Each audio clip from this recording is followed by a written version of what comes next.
नमस्कार, आप सभी का स्वागत है टेंसर एनालिसिस की इस वीडियो लेक्चर सीरीज में। अगर आप टेंसर एनालिसिस को अच्छे से समझना चाहते हैं तो आप लेक्चर 1 से स्टार्ट करिए। इस लेक्चर में हम आइंस्टाइन समेशन कन्वेंशन पे बेस्ड क्वेश्चन को करने वाले हैं। तो चलिए स्टार्ट करते हैं। यहाँ पर देखिए, पहला क्वेश्चन में दिया है express Bij Yij in terms of x। आपको इस एक्सप्रेशन को x की टर्म में एक्सप्रेस करना है, जहाँ पर yi कितना है, yi आपको लेके चलना है Cij xj। तो ये y का रिप्रेजेंटेशन x की फॉर्म में दिया है। ये जब आप रिप्रेजेंटेशन यहाँ पर पुट करेंगे तो y को बेसिकली आप किससे रिप्लेस कर देंगे, x से। ठीक है, तो पूरा एक्सप्रेशन किसकी फॉर्म में आ जाएगा, x की फॉर्म में आ जाएगा। एक और कंडीशन दी हुई है Bij Ci कितना दिया हुआ है, डेल्टा j के, तो ये भी आपको यूज़ करना है। तो चलिए, आपके पास क्या है, Bij Yij। अब आपको ध्यान रखना है, टेंसर एनालिसिस में जब इंडेक्स यूज़ करते हैं तो उनको एज अ सबस्क्रिप्ट भी लिखा जाता है, यहाँ पर एज अ सुपरस्क्रिप्ट लिखा गया है। तो दोनों तरीके से आप लिख सकते हैं, एज अ सबस्क्रिप्ट या सुपरस्क्रिप्ट। आपको ये नहीं समझना है कि ये पावर है, ठीक है, एक्सपोनेंट नहीं है, बल्कि एज अ सुपरस्क्रिप्ट हमने दो इंडेक्स को यूज़ किया है। ठीक है, यहाँ पर अगर इंडेक्स आई को देखें तो वो 2 बार रिपीट हो रहा है, इसका मतलब आई इंडेक्स डमी इंडेक्स होगा। जे भी 2 बार रिपीट हो रहा है, इसका मतलब दोनों के दोनों कैसे हैं, डमी इंडेक्स है। डमी इंडेक्स का मतलब ये हुआ कि ये सिंगल टर्म ना होकर यहाँ पर इसका एक्सप्रेशन क्या होगा, इस तरीके से ये टर्म खोलने पर आपको इस तरीके से दिखेगी। ठीक है, i from 1 to n, j from 1 to n। तो ये एक टर्म ना होके n स्क्वायर टर्म्स का एडिशन है। ठीक है, अब देखिए, लेकिन आपको इसको खोलना नहीं, एक्सपेंड नहीं करना है, क्योंकि by using Einstein summation convention इस पूरे समेशन को हमने इस एक सिंगल टर्म में लिखा है। ठीक है, अब इसी को आगे प्रोसीड करना है। तो हमें यहाँ से हम स्टार्ट करेंगे। हमें देखिए, जो एक्सप्रेशन दिया है उसको आप लिख लीजिए yi yj। अब yi की क्या वैल्यू है, Cij xj।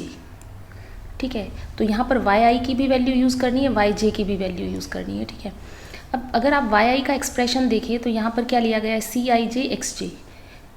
yi के एक्सप्रेशन में j यहाँ पर as a dummy index use हो रहा है, और गिवन एक्सप्रेशन में भी j डमी इंडेक्स में यूज हो रहा है। ठीक है, इसलिए ना कन्फ्यूज़न ना हो, इसलिए आपको क्या करना है, सब्स्टिट्यूशन के वक्त आपको ध्यान रखना है कि यहाँ पर जो भी इंडिसेज यूज हो रहे हैं वो इससे ना मैच करे, कम से कम डमी इंडेक्स, क्योंकि डमी इंडेक्स को हम जानते हैं कि हम रिप्लेस कर सकते हैं। फ्री इंडेक्स को तो आप रिप्लेस नहीं कर सकते, लेकिन डमी इंडेक्स को हम रिप्लेस कर सकते हैं।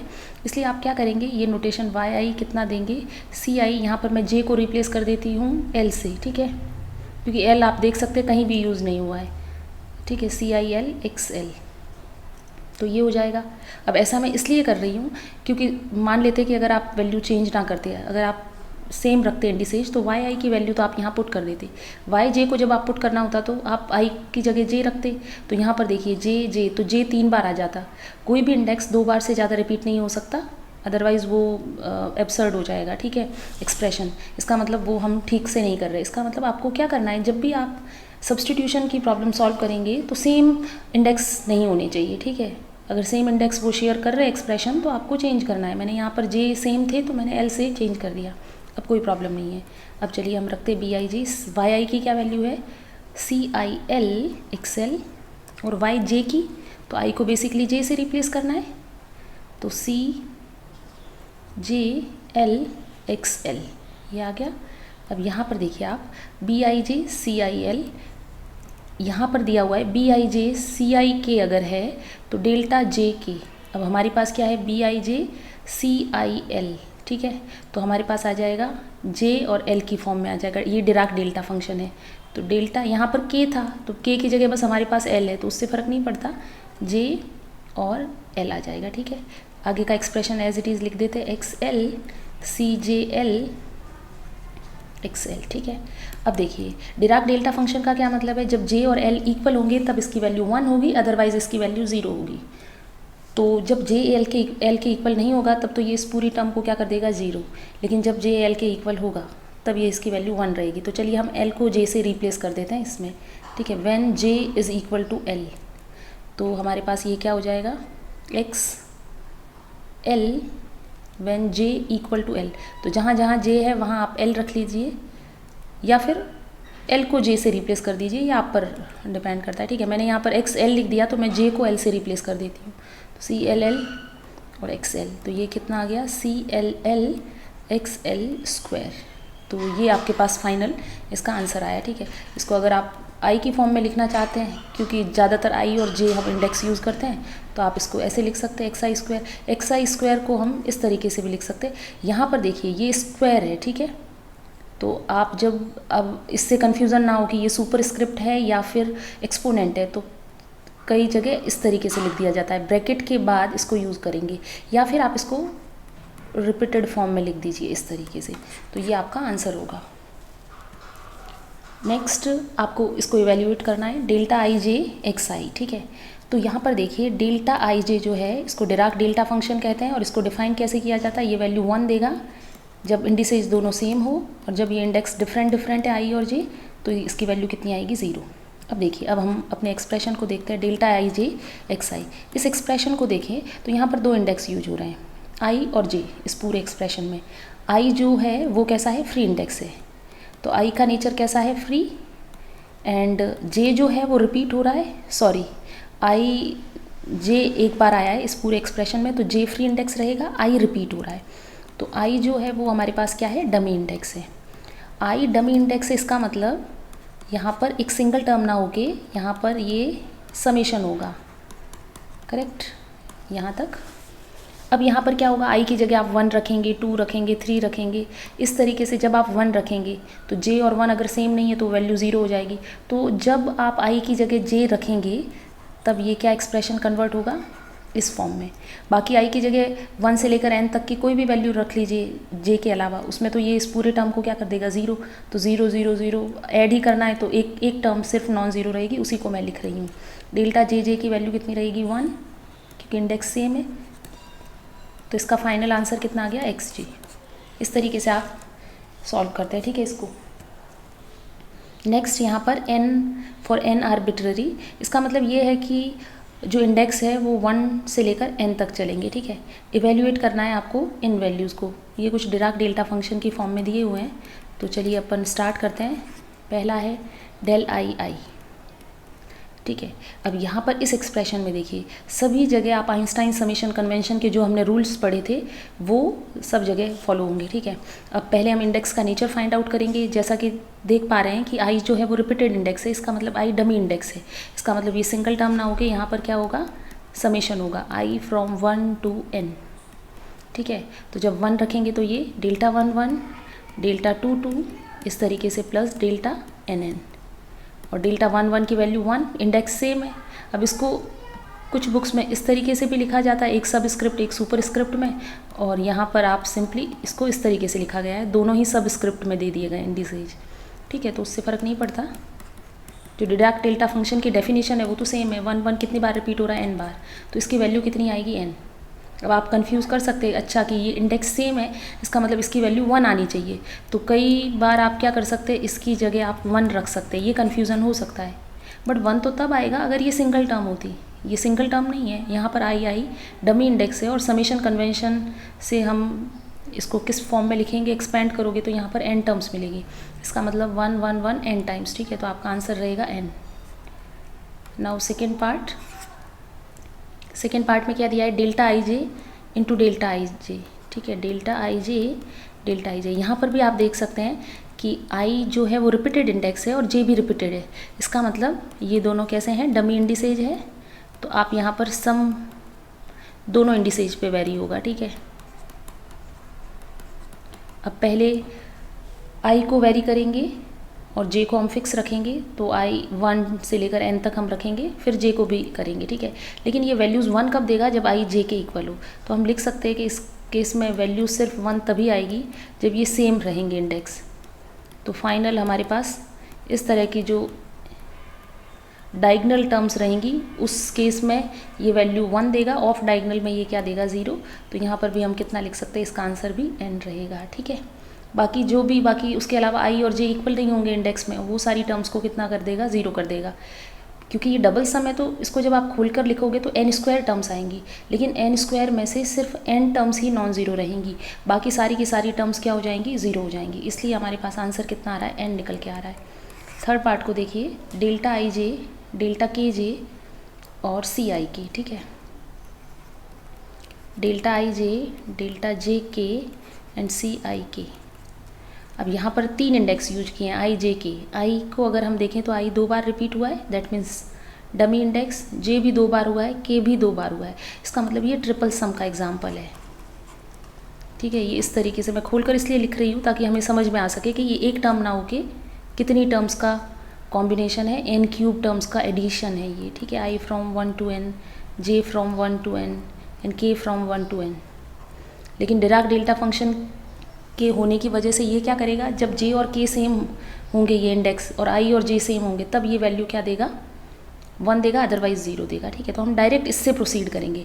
आपको जब पूछा जाता है तो आपको इसको खोलकर लिखने की ज़रूरत नहीं है, ये तो हम सिर्फ समझने के लिए लिख रहे हैं। ठीक है, तो आप तो डायरेक्ट यहाँ से प्रोसीड करिए। अब देखिए, पहले मैं डेल्टा आई जे को ऐसे ही लिख देती हूँ, डेल्टा जे के और सी आई के, इन दो को हम कंबाइन करते हैं। तो ये वैल्यू 1 कब देगा, जब जे किसके इक्वल हो, के के। तो यहाँ पर हम रिप्लेस कर देते हैं, जब के किसके इक्वल होगा, जे के, तब ये वैल्यू 1 आएगी, अदरवाइज नहीं। तो ये किससे रिप्लेस हो गया, सी आई जे से। अब डेल्टा आई जे भी 1 कब देगा, जब आई किसके इक्वल हो, जे के। इसका मतलब ये वैल्यू कितनी आएगी, जब जे किसके इक्वल हो, आई के, तो सी आई आई। तो फाइनल हमारे पास क्या आएगा, सी आई आई, ये आ गया आंसर। तो अब इसका क्या मतलब, ये सिंगल टर्म है, नहीं, ये फिर से आई क्या है, यहाँ पर डमी इंडेक्स है, इसका मतलब इसका आंसर ये रहेगा फाइनल। ठीक है, आपको यहाँ तक लिख के छोड़ना है, लेकिन समझ में आना चाहिए ना कि ये सिंगल टर्म ना होके ये एडिशन है। ठीक है, ये एन टर्म्स का एडिशन है, तो ये फाइनल आंसर है। आपको इसी फॉर्म में लिखना है, आइंस्टाइन समेशन कन्वेंशन को यूज़ करके ही लिखना है। ठीक है, तो नेक्स्ट क्वेश्चन देखते हैं। यहाँ पर देखिए क्वेश्चन 4 में आपको एप्सिलॉन आई एक कांस्टेंट दिया हुआ है, इसका ith कंपोनेंट कितना है, 1 फॉर ऑल आई। इसका मतलब इंडेक्स आप कुछ भी रखिए, एप्सिलॉन 1, एप्सिलॉन 2, एप्सिलॉन n तक, इनकी वैल्यूज़ क्या दी हुई है, 1। फिर फर्स्ट पार्ट में a1 plus a2 plus a3 plus an का होल स्क्वायर है। ठीक है, तो इस स्क्वायर को आप इस फॉर्म में लिख सकते हैं। ठीक है, देखिए यहाँ पर आप स्क्वायर करेंगे जब a1 plus a2 plus a3 plus an का स्क्वायर, तो किस तरीके से खुलेगा, a1 square plus a2 square plus an square, फिर 2 टाइम्स, दो कॉम्बिनेशन लेंगे, 2a1 a2 plus 2a1 a3।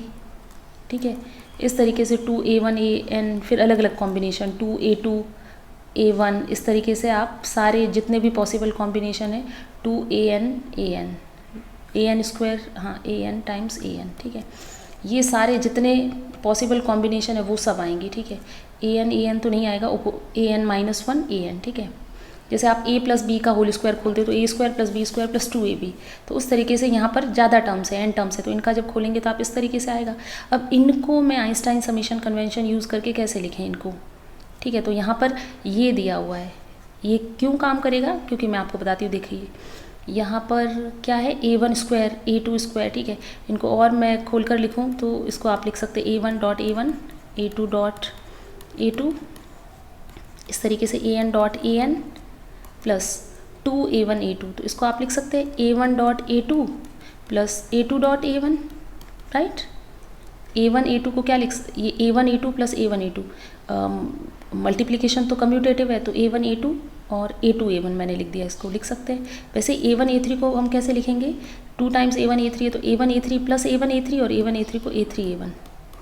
ठीक है, तो ये सारे कॉम्बिनेशन आएंगे। अब इसको हम कैसे लिख सकते हैं, देखिए सेम भी है सबस्क्रिप्ट, इन जनरल डिफरेंट भी आ रहे हैं, तो मैं डिफरेंट ले लेती हूँ कि दो ए के दो वैल्यू का मल्टीप्लिकेशन है, ए आई ए जे। ठीक है, अब यहाँ पर समेशन रन हो रहा है। अब खाली अगर इतना एक्सप्रेशन दूँ तो इसमें तो आई और जे क्या है, फ्री इंडेक्स है, तो सम रन नहीं होगा। समेशन रन करने के लिए आपको यहाँ पर आई को और जे को रिपीटेड इंडेक्स बनाना पड़ेगा, डमी इंडेक्स बनाना पड़ेगा।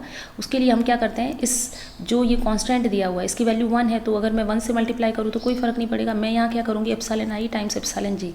अब इस एक्सप्रेशन को अगर देखें तो यहाँ पर आई भी क्या है, free index, sorry dummy index है, और जे भी डमी इंडेक्स है। इसका मतलब ये एक सिंगल टर्म ना होके समेशन है, I from 1 to n, J from 1 to n, epsilon I epsilon J A I A J. ठीक है, अब आप 1 1 रखिए, वेरी करते रहेंगे तो a1 a1, फिर a1 a2 a2 a1, इस तरीके से ये सारी की सारी टर्म्स मिल जाएंगी। ठीक है, तो ये आपका इतना जो सम था, और इसको अगर एक्सपेंड करते तो हमें इतनी सारी टर्म्स मिलती, इन सबको इसने सिंगल टर्म में कन्वर्ट कर दिया।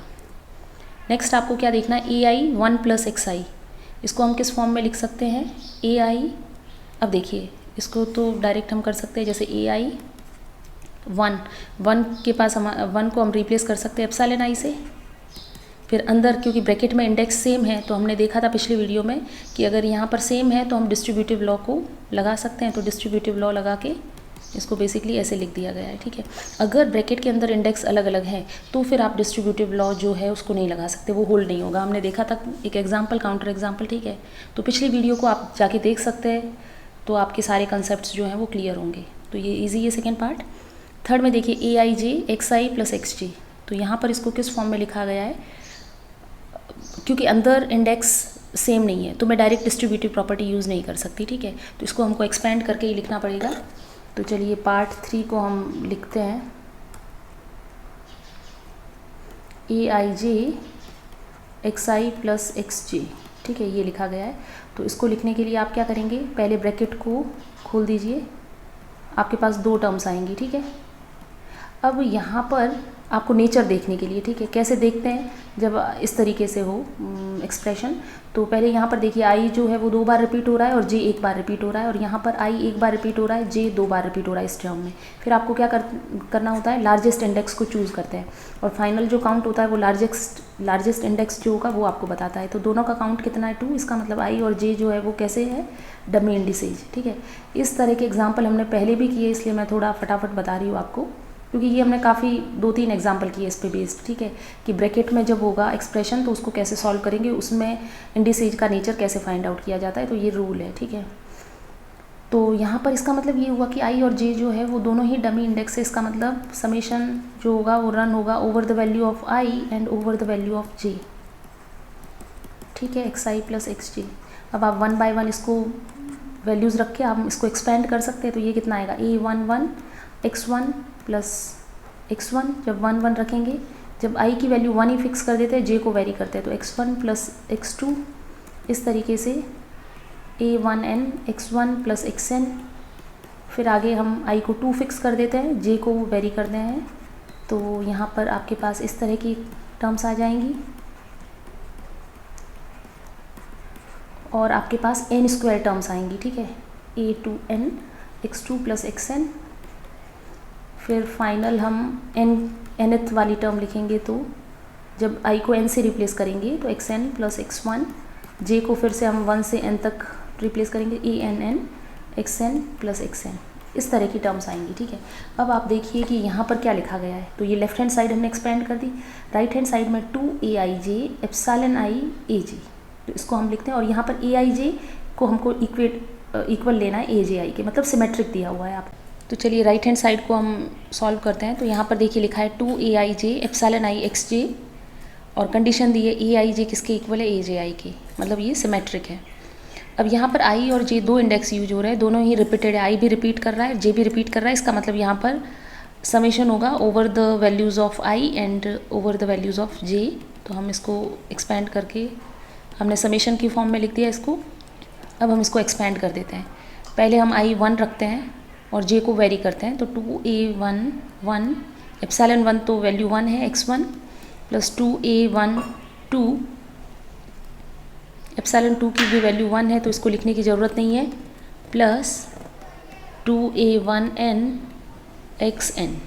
फिर आप क्या करेंगे, i की जगह 2 रखेंगे और फिर j को वेरी करेंगे, तो आगे वाली टर्म्स कुछ इस तरह से मिलेगी, x1 plus 2a22 x2 plus 2ann xn, plus फिर हम क्या करेंगे, i की जगह 3 रखेंगे। इस तरीके से आप देख सकते हैं कि जो और j को वेरी करते रहेंगे फ्रॉम 1 to, तो a3n, यहाँ पर a2n होगा, ठीक है, a3n xn, प्लस लास्ट में आप क्या करेंगे, i की जगह n रिप्लेस करेंगे, j को हम फ्रॉम 1 to n आप लेके चलेंगे, तो आपके पास इस तरह से ये एक्सप्रेशन आ जाएगा। और इसको आप देख सकते हैं ये एग्जैक्टली सेम है लेफ्ट हैंड साइड के, ठीक है। तो इसका मतलब वो आइडेंटिटी भी ट्रू है।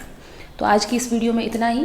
अगर आपको ये वीडियो हेल्पफुल लगाए तो इसे लाइक करें, अपने फ्रेंड्स के साथ शेयर करें, चैनल पर नए हैं तो आप सब्सक्राइब करें। Thanks for watching.